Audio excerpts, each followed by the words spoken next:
Sports code के जरिए उनके वर्चस्व। और आइए अब आपको सुनाते हैं क्या कहते हैं नरेंद्र मोदी।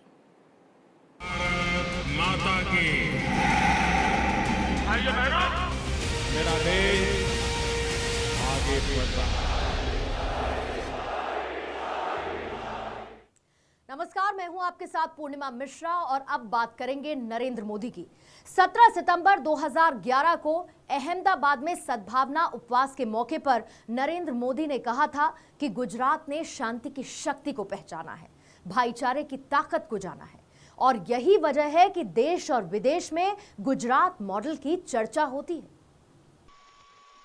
आज देश और दुनिया में गुजरात के विकास की चर्चा हो रही है। चाहे औद्योगिक विकास हो, कृषि विकास हो, ग्रामीण विकास हो, शहरी गरीबों की चिंता हो, शिक्षा क्षेत्र में बदलाव का प्रयास हो, आरोग्य की सेवाओं को सुचारू ढंग से आगे बढ़ाने का प्रयास हो, हर क्षेत्र में विकास की नई ऊंचाइयों को पार करने का गुजरात ने सफल प्रयास किया है।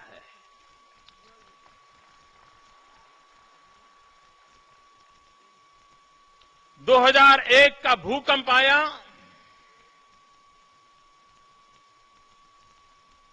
गुजरात मौत की चादर ओढ़ के सोया था।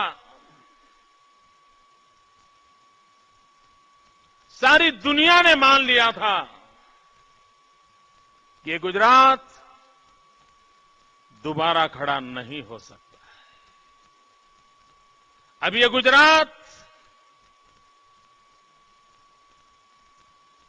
पहले की भांति आगे बढ़ नहीं सकता है। गुजरात बर्बाद हो गया, ये मान्यता उस भीषण भूकंप के कारण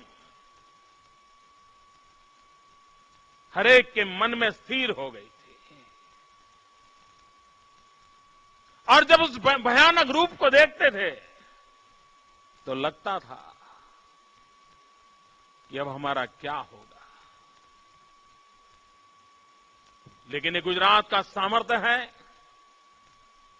वर्ल्ड बैंक का रिपोर्ट कहता है कि समृद्ध से समृद्ध देश भी इस प्रकार की अगर प्राकृतिक आपदा का शिकार हुआ है तो उसे खड़े होने में कम से कम 7 साल लगते हैं। लेकिन ये गुजरात है जो 3 साल के भीतर भीतर न सिर्फ खड़ा हुआ, दौड़ने लग पड़ा था। और देखते ही देखते गुजरात ने एक के बाद एक सबको साथ लेकर के, सबको जोड़ करके, सबकी भलाई के लिए, सबके सुख के लिए विकास की नई नई ऊंचाइयों को पार करते गए।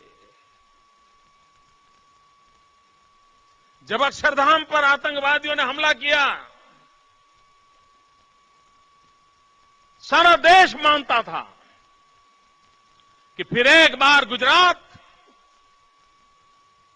आग की लपटों में झुलस जाएगा, फिर एक बार गुजरात बढ़ जाएगा। लेकिन यही गुजरात है। अक्षरधाम की घटनाओं के बाद, इतनी भयंकर घटना के बाद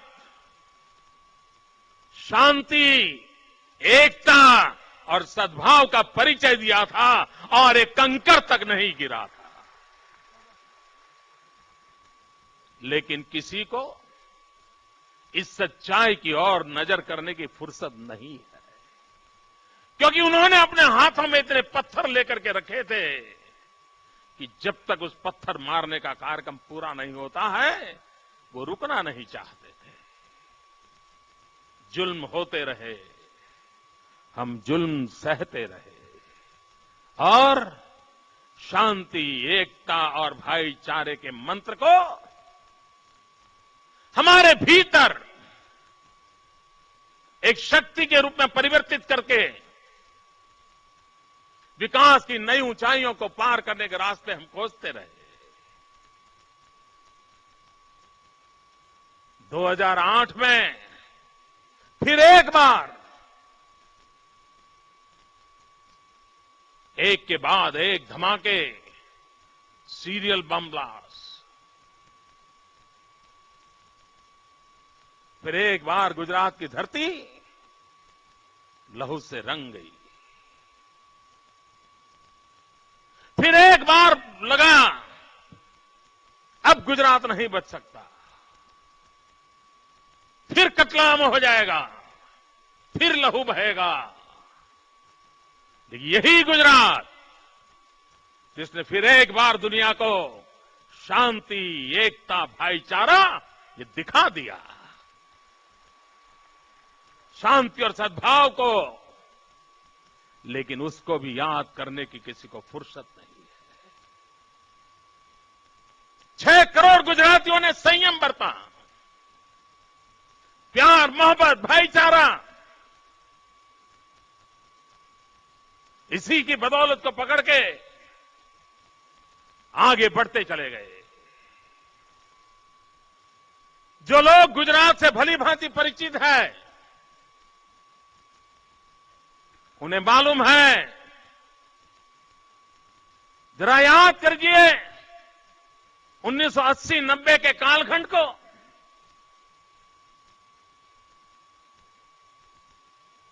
महीनों तक यहां कर्फ्यू लगा रहता था।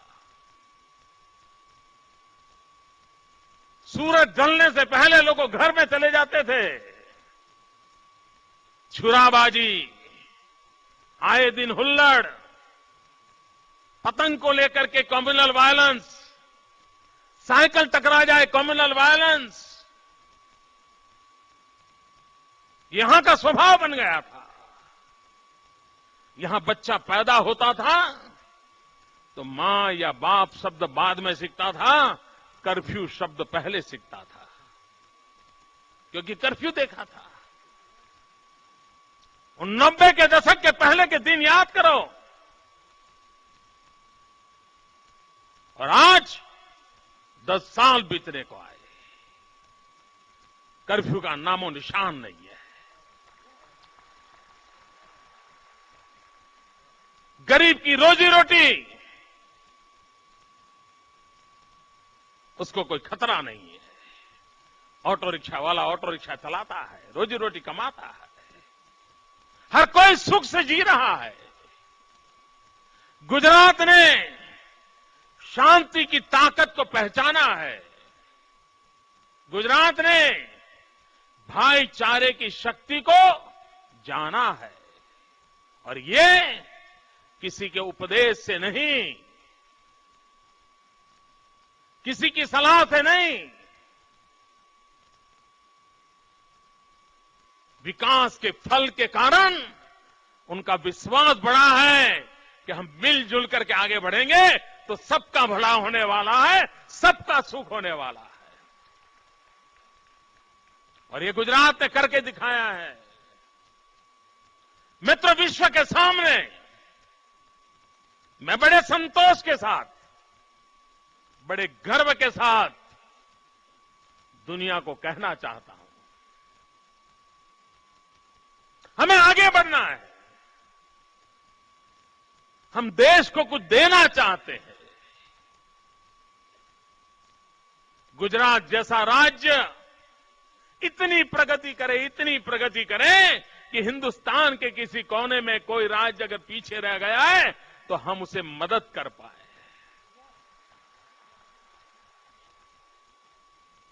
हम देश की सेवा करना चाहते हैं, हम देश के लिए कुछ करना चाहते हैं, और गुजरात की मिट्टी में वो ताकत है। आज भी हिंदुस्तान का कोई जिला ऐसा नहीं होगा जहां के लोग मेरे गुजरात में रोजी रोटी न कमाते हो। जब बच्चा बिहार से, उत्तर प्रदेश से, आसाम से, नागालैंड से, केरल से, तमिलनाडु से ट्रेन में बैठ करके रोजी रोटी कमाने गुजरात आता है, तो घर से मां बार बार उसको पूछती रहती है कि बेटे तुम्हारी ट्रेन कहां तक पहुंची। रास्ते में कहती रहती हैं कि बेटा सामान संभाल के रखना, अपना जो भी लगेज है संभाल के रखना। बेटा सो तो नहीं गए हो ना, सब ठीक ठाक है ना, गाड़ी ठीक चल रही है ना, आगे बढ़ रहे हो ना। मां रात रात जाग करके अपना बेटा जो गुजरात की ओर चला है उसको पूछती रहती है। और जब बेटा कहता है कि मां अब सो जाओ, मेरी ट्रेन गुजरात की सीमा में पहुंचने को है, आप सो जाओ,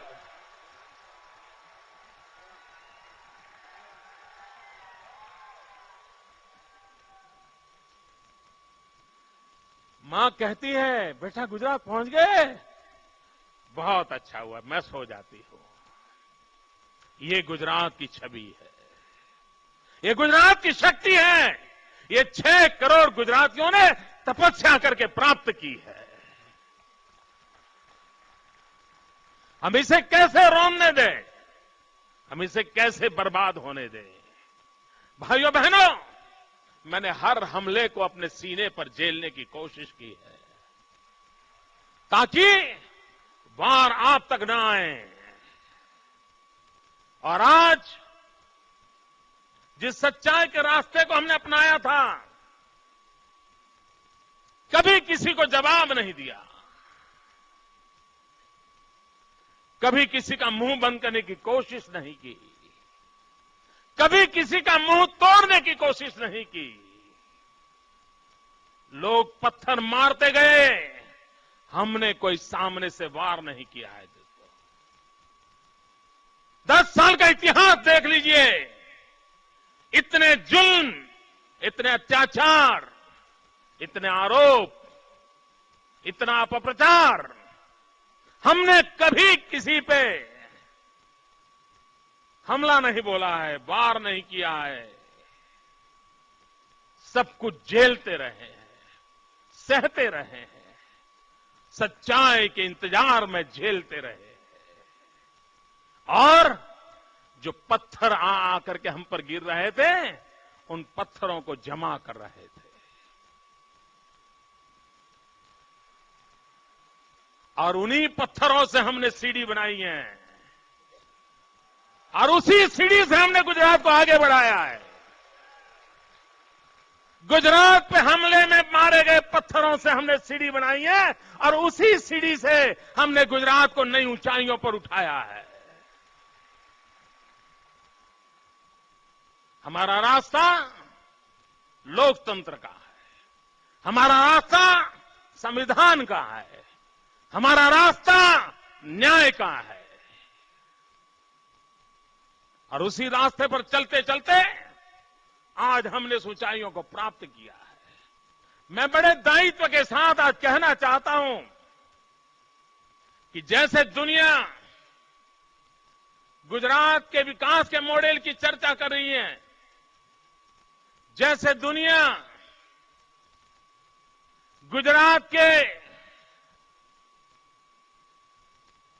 गवर्नेंस के मॉडल की चर्चा कर रही है, वो दिन दूर नहीं है जब हिंदुस्तान को और हिंदुस्तान के बाहर के लोगों को गुजरात के उस मॉडल की चर्चा करनी पड़ेगी जिसमें शांति, एकता, भाईचारे के साथ कैसे सबका विकास हो सकता है। अपीजमेंट किए बिना भी सबको साथ लेकर के कैसे चला जा सकता है। अपीजमेंट के बिना भी सबकी भलाई कैसे हो सकती है। भारत माता की। भाइयों बहनों, मेरा देश आगे बढ़ रहा है।